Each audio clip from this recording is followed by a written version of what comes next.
Captain Jake Morrison walked through the massive doors of the Galactic Council chamber on Nexus Prime. The room was huge and filled with beings from every corner of the galaxy. Some looked like giant insects with clicking sounds coming from their mouths. Others were tall and thin with skin that changed colors as they spoke. The air smelled strange with a mix of different alien scents that made his nose wrinkle. Behind him walked Dr. Lisa Campbell and Commander Ben Parker. Lisa carried a datapad filled with Earth's latest proposals. Ben kept his hand near his weapon but tried to look relaxed. They had done this dance many times before over the past 3 years. Each time they came here with hope, and each time they left with nothing but insults. The 3 humans took their seats at the small table marked with Earth's symbol. Around them sat representatives from 847 different species. The humans looked tiny compared to most of the aliens. Some of the creatures were twice as tall as any human. Others had multiple arms or heads that moved in ways that hurt to watch. High Chancellor Vextai stood up from his throne-like chair. He was a reptilian being with green scales and yellow eyes that never seemed to blink. His voice was deep and carried easily through the chamber when he spoke. "We will now hear from the human delegation," he said with a tone that made it clear he thought this would be a waste of time. Jake stood up and activated the hologram projector. Images of Earth's cities appeared in the air above their table. Pictures of human technology and scientific discoveries floated where everyone could see them. Honored members of the council. Jake began, "Earth offers a new proposal for mutual defense agreements between our species and yours. We have developed new medical treatments that could help many of your people. Our scientists have made breakthroughs in energy production that we are willing to share." A loud, buzzing sound came from Ambassador Krelon. The insect-like being was laughing. Soon other aliens joined in with their own strange sounds of amusement. The chamber filled with clicks and hisses and sounds that humans had no names for. "Medical treatments," Krelon said through his translator device. "These barely evolved primates think they can teach us about medicine. My species was performing surgery when yours was still living in caves." More laughter filled the room. Jake felt his jaw tighten, but he kept his voice calm. "Our proposal also includes fair trade agreements," he continued. "Earth has resources that many of your worlds need. We ask only for equal partnership and respect." General Thox slammed one of his 4 hands on his table. The warrior-like alien stood nearly 10 feet tall, and his skin looked like it was made of rock. "Resources," he growled. "Your little planet has resources that belong to the galaxy. You should be grateful we allow you to keep any of them." High Chancellor Vextai nodded his scaly head. "The General speaks truth. Earth is new to galactic society. You must learn your place before you can expect privileges." Lisa stood up next, to Jake. She had worked for years to understand alien cultures and had hoped that knowledge would help in these meetings. "We have studied your histories," she said. "We have learned your languages and customs. We have shown respect for your traditions. All we ask is that you show the same respect for ours." The chamber erupted in more laughter. Some aliens made sounds that the translator couldn't even convert to human language. Lisa felt her face turn red, but she kept standing straight. "Respect," said a slug-like creature from the back of the room. "You want respect. You have been in space for less than 100 of your years. Some of us have been traveling between stars since before your son was born." General Thox stood up again. His massive form cast a shadow over the human table. "I have a better proposal," he announced. "Earth should be placed under protective custody. The Galactic Council will assign administrators to oversee your planet. This will ensure that your resources are used properly and that your people do not cause trouble." The chamber fell silent. Even the aliens who had been laughing stopped making noise. Jake felt his heart start beating faster. Lisa grabbed his arm. Ben's hand moved closer to his weapon. "Protective custody." Jake repeated slowly. You mean you want to take over our planet? We want to protect you from yourselves, High Chancellor, Vextai said with fake kindness in his voice. Humans are clearly not ready for independence. You need guidance from more advanced species. Jake looked around the chamber. Every alien face that looked back at him showed the same thing. They saw humans as children at best and animals at worst. 3 years of trying to work with these beings had led to this moment. 3 years of insults and dismissal, and now they wanted to enslave his entire species. He stood up slowly and began gathering the papers from their table. Lisa and Ben looked at him with confusion. Captain Morrison, High Chancellor Vextai said, "We have not dismissed you yet." Jake stopped moving and looked directly at the reptilian leader. When he spoke, his voice was quiet, but every being in the chamber could hear him clearly. For 3 years, we have come to these meetings in good faith. We have offered friendship and partnership. We have shared our knowledge and asked only for fair treatment in return. Today, you have shown us exactly what you think of humanity. He picked up the hologram projector and shut it off. The images of Earth's achievements disappeared. Earth withdraws from all galactic treaties effective immediately. We withdraw from all trade agreements. We withdraw from all diplomatic relations, with every species represented in this chamber. The aliens started making noise again, but this time it was not laughter. It was the sound of surprise and confusion. "You cannot do this!" General Thox roared. "You need us! Your species will die without galactic protection!" Jake looked at the massive warrior and smiled for the first time since entering the chamber. "We will see about that," he said. He turned and walked toward the exit. Lisa and Ben followed him. Behind them, the chamber exploded with angry voices in hundreds of different languages. Aliens jumped up from their seats and shouted at the departing. "Humans," High Chancellor Vextai called out over the noise. "You will be back. When your people are hungry and your cities are dark, you will come crawling back and beg for our mercy." Jake stopped at the chamber doors and turned around one last time. "No," he said, "we will not." The 3 humans walked out of the chamber and through the corridors of the massive station. Other aliens they passed stared at them with curiosity. Word was already spreading that something unusual had happened in the council meeting. When they reached their small ship, Lisa finally spoke. "Jake, what have we done?" she whispered. "They could destroy Earth with a single fleet." Jake activated his communication device and sent a coded message toward Earth. The message was short, but it would change everything. Protocol 7 is authorized. Begin the quiet years. He looked at his 2 companions as their ship pulled away from Nexus Prime. "We tried their way," he said. "Now we try ours." Behind them, the massive space station grew smaller until it was just another star in the darkness. Ahead of them lay the long journey home to a world that would soon disappear from galactic view. The aliens thought they had won by driving away the troublesome humans. They had no idea what they had just unleashed. 5 years had passed since the humans walked out of the Galactic Council chamber. Admiral Kate Sullivan stood in the command center of Deep Space Station 1, a facility that did not exist on any galactic map. The station floated hidden in the shadow of a dead moon, invisible to alien sensors and protected by technology that would have amazed the beings who once laughed at human achievements. Around her worked hundreds of men and women wearing uniforms that bore no resemblance to the simple clothes Jake Morrison had worn during those failed diplomatic meetings. These were soldiers and scientists and engineers who had spent 5 years preparing for a war that nobody else knew was coming. Admiral called Captain Nick Carter from his position at the communications console.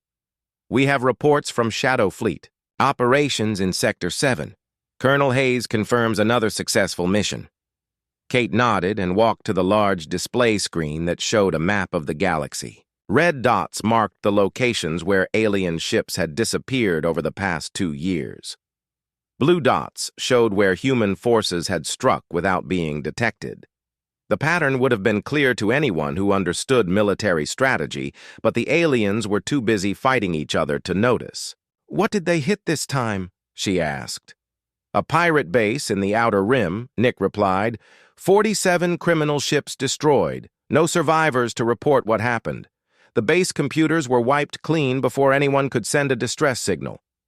Kate smiled. The aliens thought pirates were their problem to deal with or ignore as they chose.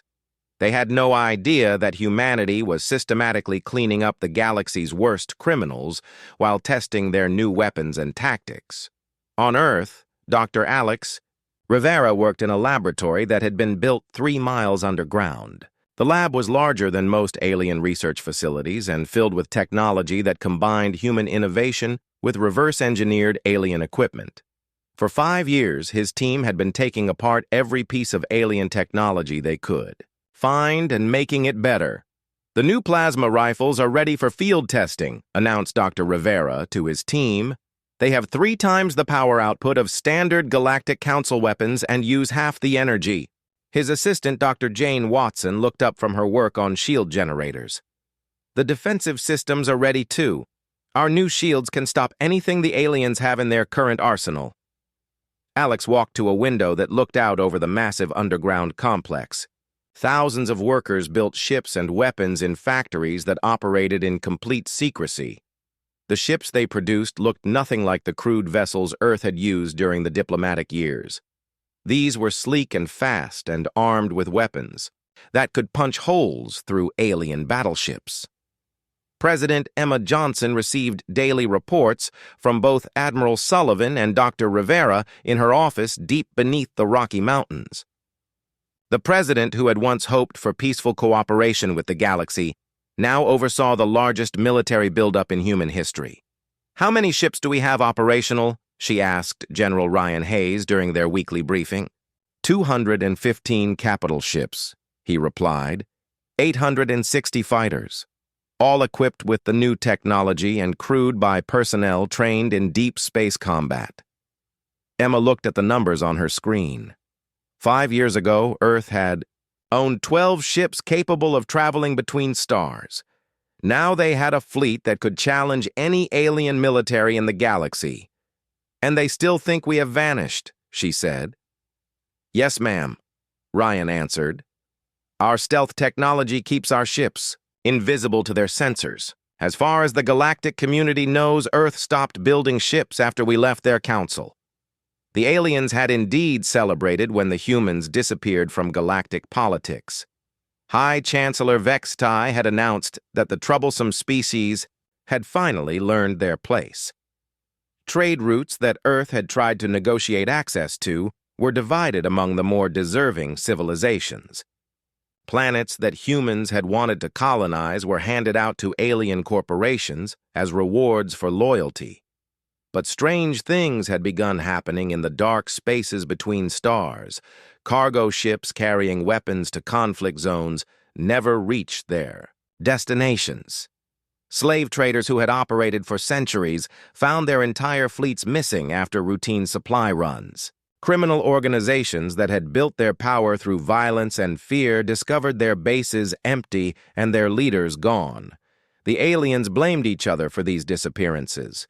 Old alliances broke apart as species accused their former partners of secret military operations. The Krillian Empire suspected the Hive worlds of stealing their weapons shipments. The Hive worlds accused the Reptilian Federation of attacking their trade convoys. Soon, half the galaxy was engaged in border skirmishes and trade wars. War Master Crix of the Krillian Empire stood before High Chancellor Vextai in the same chamber where Jake Morrison had once pleaded for fair treatment. The warrior's 4 arms gestured angrily as he spoke. "We have lost 37 ships in the past 6 months, he reported. Each one disappeared without sending a distress signal. Each one was found later as empty wreckage with no signs of what destroyed them." High Chancellor. Vextai's scaled face showed irritation. "Have you investigated the Hive worlds? Ambassador Krelon has been pushing for expansion into your territory." "We investigated everyone," Crix replied. "The Hive worlds have lost just as many ships as we have. So have the Aquatic Alliance and the Silicon Confederacy. Someone is attacking. All of us but leaving no evidence." The High Chancellor dismissed the concern with a wave of his clawed hand. "Space is dangerous. Pirates and raiders destroy ships every day. Increase your patrols and stop wasting my time with paranoid theories." But Crix was not paranoid, and the disappearances were not random. Each missing ship had been carefully selected by human intelligence officers who had spent years mapping alien criminal networks. Colonel Hayes and his shadow fleet struck only at targets that deserved destruction. Pirates who enslaved innocent beings, weapons dealers who armed dictators, criminal bosses who built their wealth on suffering, the aliens. Never suspected humans because they had convinced themselves that Earth was too primitive to threaten anyone. In their minds, the species that had once begged for scraps at the council table could never challenge galactic powers.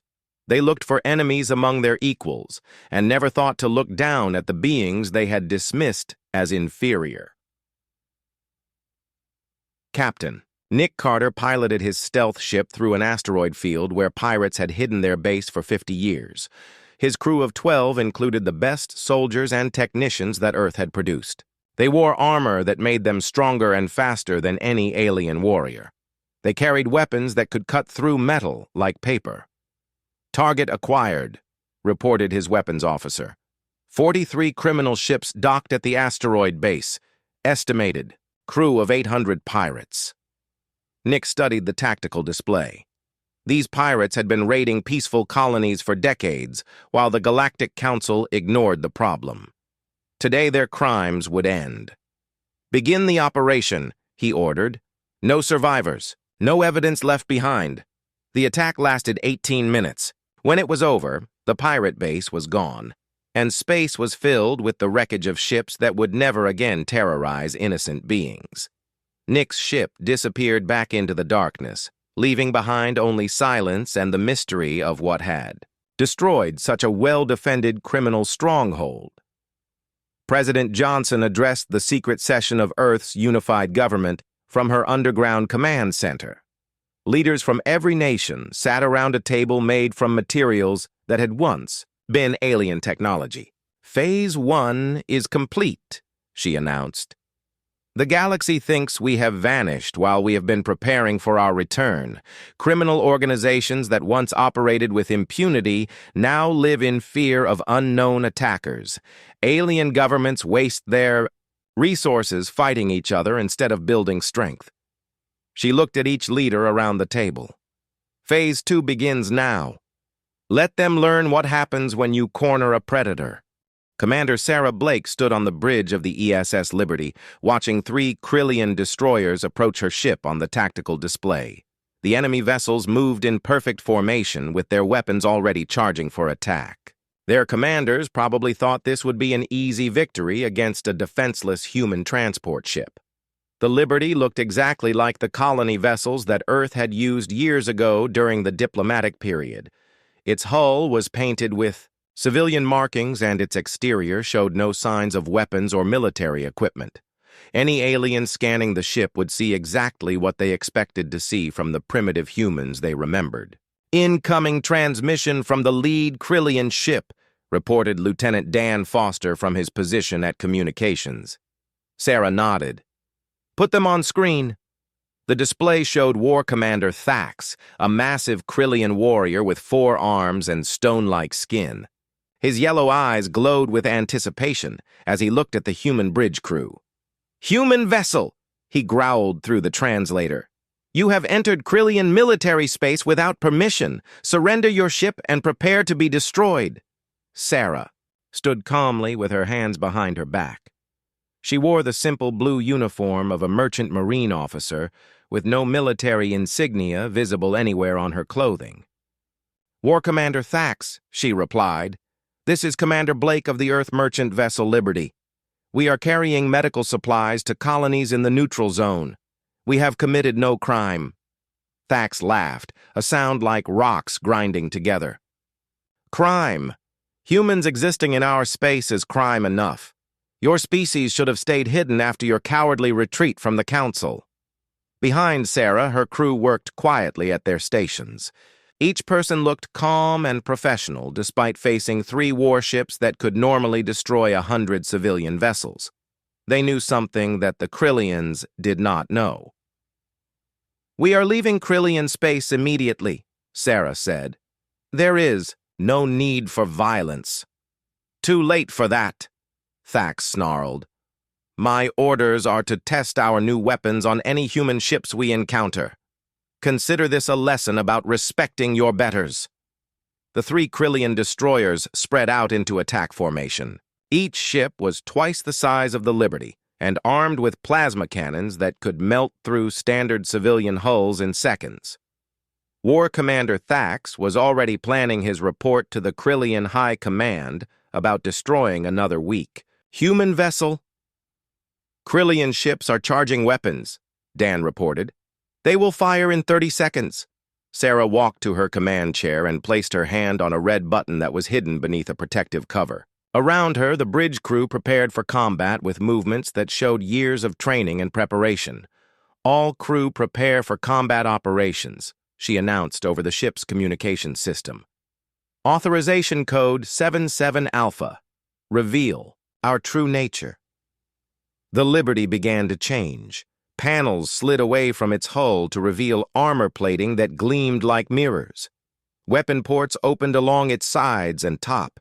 The innocent merchant vessel disappeared, and in its place appeared a warship unlike anything the Krillians had ever seen. War Commander Thax stared at his tactical display in confusion. His sensors now showed a ship that was generating more power than his 3 destroyers combined. Weapon systems that should not exist were coming online all around the human vessel. "Impossible," he whispered. "Humans do not have this technology." Sarah's voice came over the communication channel again, but now it carried the authority of a military commander instead of a merchant captain. "War Commander Thax," she said, "you wanted to test your weapons on humans. Now you will learn what happens when humans test their weapons on you." The Liberty fired first. Beams of pure energy struck the lead Krillian destroyer before its crew could react. The alien ship's shields collapsed instantly, and its hull began to melt. Secondary explosions tore through the vessel as its own weapons overloaded. "All fighters, launch," Sarah ordered. Dan Foster led a squadron of 12 human fighters that erupted from hidden bays in the Liberty's hull. The small ships moved with speed and agility that defied every principle of alien flight technology. Where Krillian fighters relied on computer guidance and predictable maneuvers, human pilots used intuition and creativity. Dan rolled his fighter through a spiral that no alien computer would ever attempt. His weapons locked onto a Krillian destroyer and fired missiles that struck with perfect accuracy. The enemy ship's point defense systems tried to respond, but they were designed to stop weapons that followed logical flight paths. "Fox 2. Dan called out as his missiles found their target, direct hit on destroyer number 2. The second Krillian ship listed to one side as explosions ripped through its engine compartments. War Commander Thax watched in horror as his supposedly superior vessels were torn apart by fighters that moved like living creatures instead of machines. "Return fire!" he screamed at his crew. "Destroy them all!" The surviving Krillian ships launched their own fighters and turned their main guns toward the Liberty. Plasma bolts that could punch through asteroid fields struck the human ship's shields and simply disappeared. The energy was absorbed and redirected back at the attackers, with twice the original power. Sarah watched the tactical display as her ship's advanced systems analyzed and countered every Krillian weapon. 5 years of preparation had produced defensive technology that made the Liberty nearly invincible against current alien military equipment. "Target their engines," she ordered her weapons officer. "Disable but do not destroy the command ship. I want survivors to carry word back to their leaders." The Liberty's main guns spoke again. Precise shots struck the remaining destroyer's engines and weapon systems. The Krillian ship went dead in space with its crew trapped inside a powerless hull. Dan and his fighters finished destroying the enemy fighter squadron with tactics that combined human reflexes with superior technology. The Krillian pilots never had a chance against opponents who could think and react faster than their computers. In 10 minutes, the engagement was over. 2 Krillian destroyers floated as expanding clouds of debris. The third ship drifted helplessly with its crew alive, but defeated. War Commander Thax stared at his ruined fleet and tried to understand what had just happened. Sarah opened a communication channel to the damaged Krillian ship. "War Commander Thax," she said, "you are alive because I chose to let you live. Return to your leaders and tell them what you have seen here today." Thax's voice shook when he replied. "What are you? Humans cannot do this. You do not have these weapons." "We are what you made us," Sarah answered. "For 5 years we prepared while you celebrated our absence. You thought we had given up and hidden like frightened children. Instead, we learned and grew and built." She gestured to Dan, who had returned from the fighter engagement. His young face showed the confidence of a pilot who had just proven himself in combat. "Tell your high command that this was not an act of aggression," Sarah continued. "This was a response to attempted murder. Tell them that humanity is no longer asking for a seat at their table." The Liberty began moving away from the battle site. Its hull panels closed again, but now everyone who saw the ship would know that its innocent appearance was just a disguise.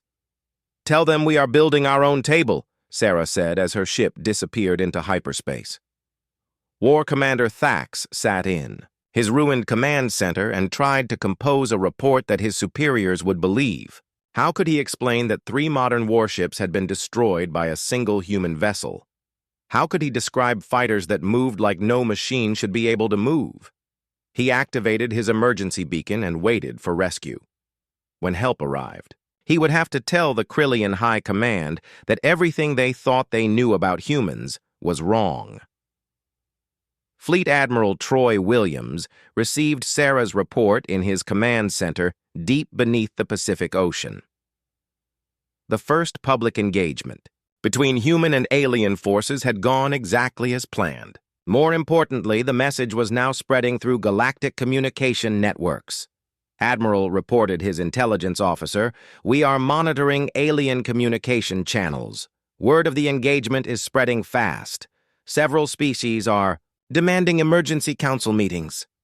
Troy smiled as he looked at the tactical reports from the Liberty. Sarah and her crew had performed perfectly, and Dan Foster had shown that human pilots were superior to any alien fighter jockey in the galaxy. "Good," he said. "Let them panic. Let them realize that the species they dismissed as primitives has become something they never expected." He activated his communication system and sent a message to every human military commander in the galaxy. "Phase 2 has begun," he announced. "The aliens wanted to test their weapons on us. Now they know what happens when we test ours on them." Admiral Grace Turner watched 17 different star systems on the massive display screen in her command center. Each system showed the same thing happening at exactly the same moment. Human fleets were appearing out of nowhere and taking positions around planets that had been suffering under alien oppression for decades. "All task forces report ready," announced Captain Amy Rodriguez from her position at the tactical station. "Operation Liberation is go for execution." Grace nodded and activated the galaxy-wide communication system that Dr. Mike Chen had developed during the quiet years. Every alien government and news network would receive the same message at the same time. "This is Admiral Turner of the Earth Defense Force," she began. "Human fleets are now protecting 17 worlds that have requested our assistance. We are not invaders. We are liberators." On the planet Ketra Prime, General Peter Stone led 3,000 human soldiers through the capital city where the ruling reptilian governors had enslaved the local population for over 50 years. The humans wore powered armor that made them look like walking tanks. Their weapons could punch holes through building walls, and their shields could stop anything the alien guards could throw at them. The reptilian soldiers who tried to stop the Human Advance found themselves facing opponents who moved faster and hit harder than anything they had ever encountered. Peter's troops advanced through the city with precision that amazed the alien defenders. Every shot hit its target, and every movement served a tactical purpose. "Civilians are clear of Sector 7, reported Lieutenant Colonel Beth Morris over.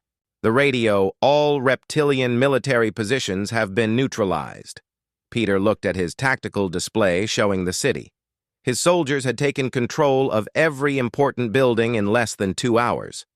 The reptilian garrison that had terrorized the local population for decades was now either dead or surrendering.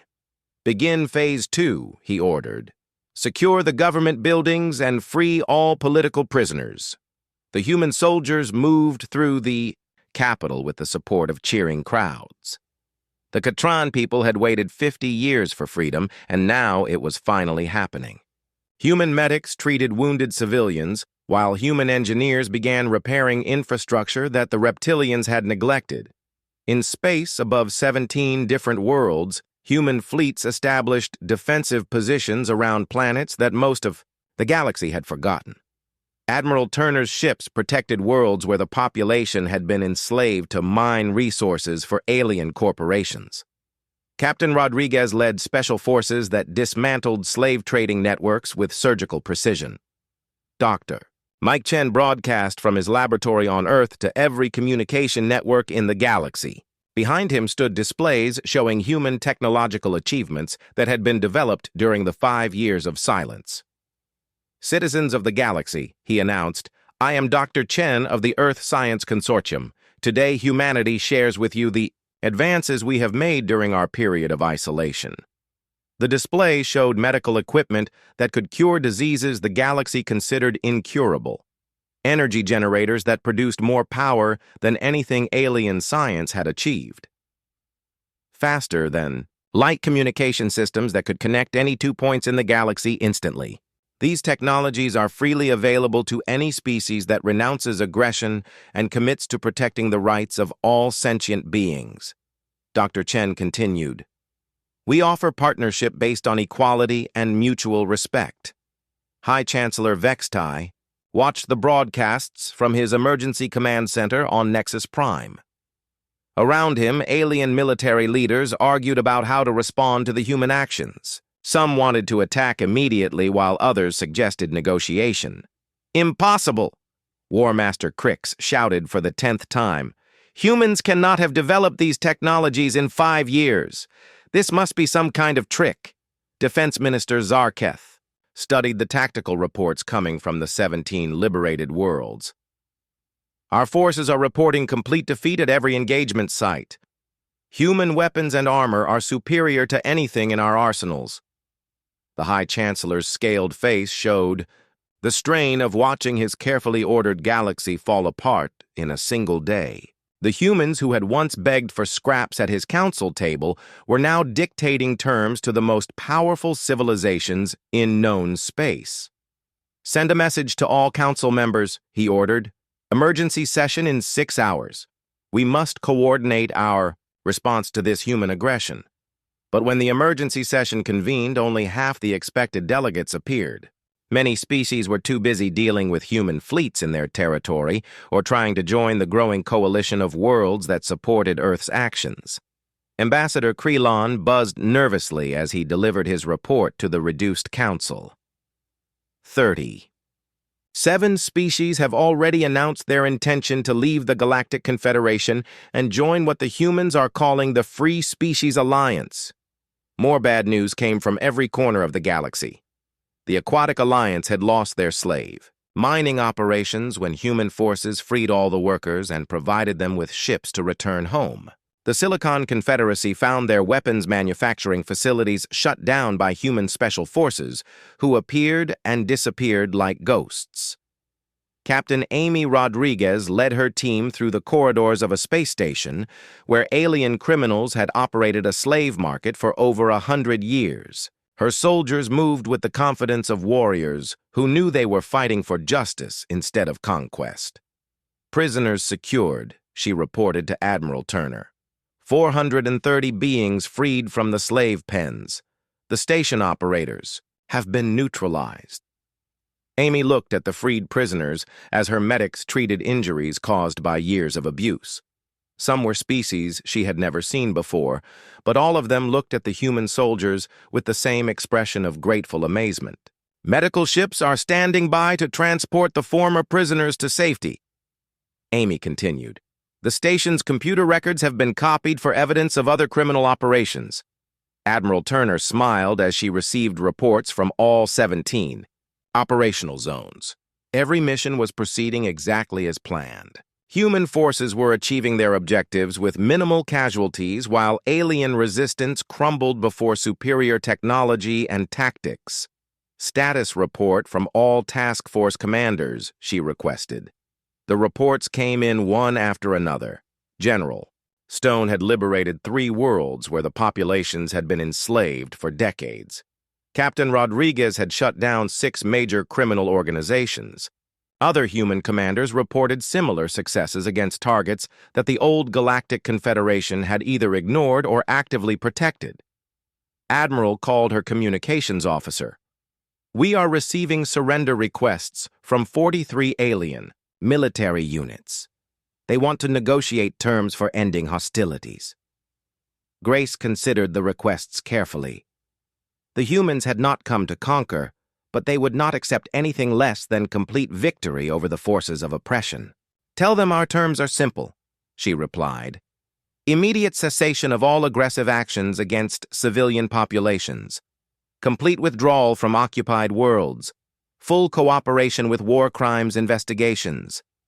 She paused to look at the tactical display showing human forces across 17 star systems, and tell them that these terms are not negotiable. President Emma Johnson received the reports from Admiral Turner in her command center deep beneath the Rocky Mountains. The woman who had once hoped for peaceful cooperation with the galaxy now commanded the most successful military operation in human history. Casualties, she asked General Peter Stone during their video conference. Minimal, he replied. Our forces are equipped with the best armor and weapons that human science can produce. We have lost fewer than 50 soldiers across all operations while enemy casualties number in the thousands. Emma nodded with satisfaction. The human military had achieved something that alien civilizations thought impossible. They had liberated 17 worlds in a single day while suffering almost no losses themselves. Public reaction, she asked her intelligence chief. Overwhelmingly positive among the liberated populations, came the reply. Fear and confusion among the old council species. Many are requesting immediate peace negotiations. Emma stood and walked to the window that looked out over the underground command complex. Thousands of people worked at stations monitoring human operations across the galaxy. These were the descendants of the species that aliens had once dismissed as primitive animals. Send a message to High Chancellor Vextai. She ordered, tell him that President Johnson is willing to discuss the terms of his surrender.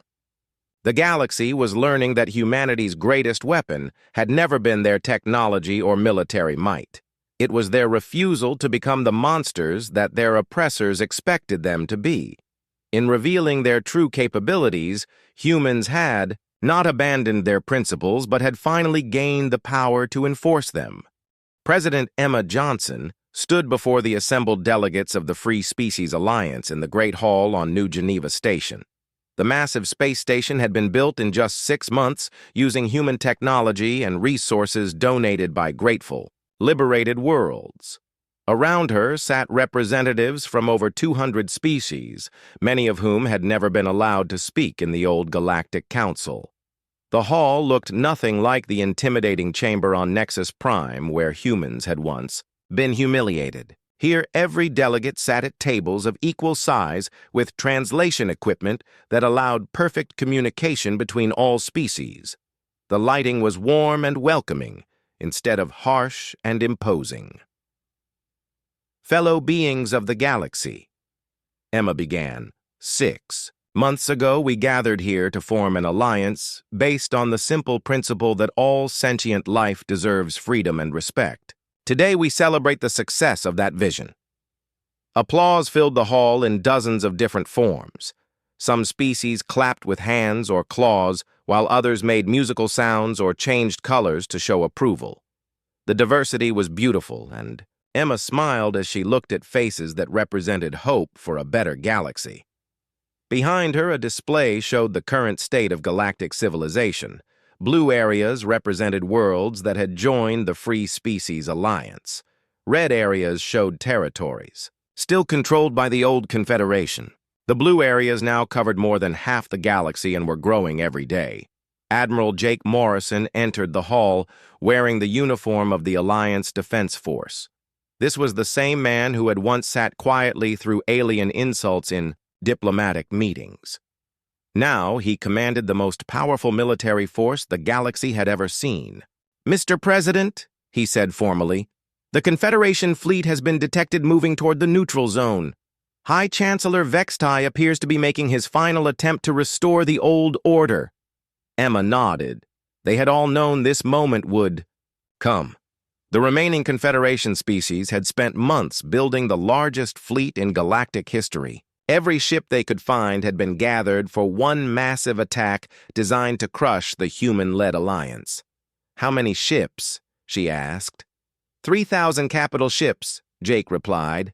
8,000 fighters. The combined military might of 40. 7 species. A murmur ran through the assembled delegates.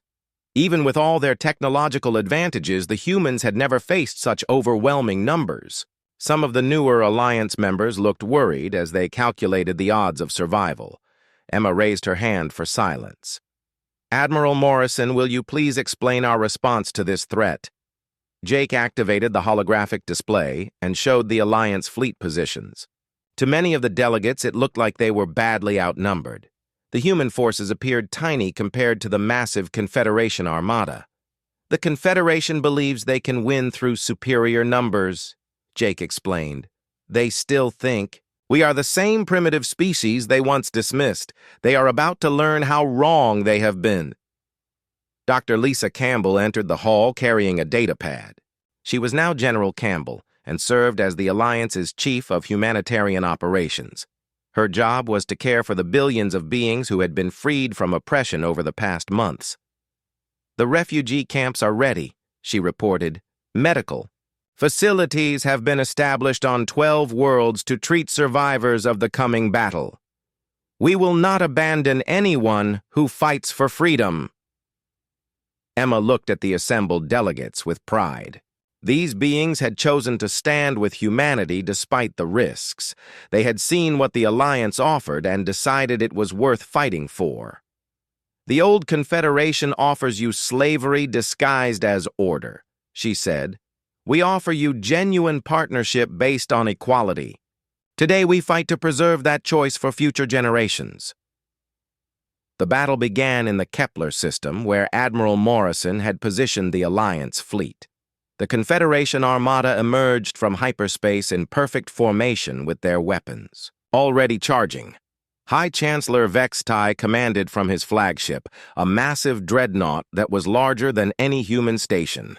"All human forces," Vextai broadcast on all frequencies, "surrender now, and we will allow your species to survive as servants.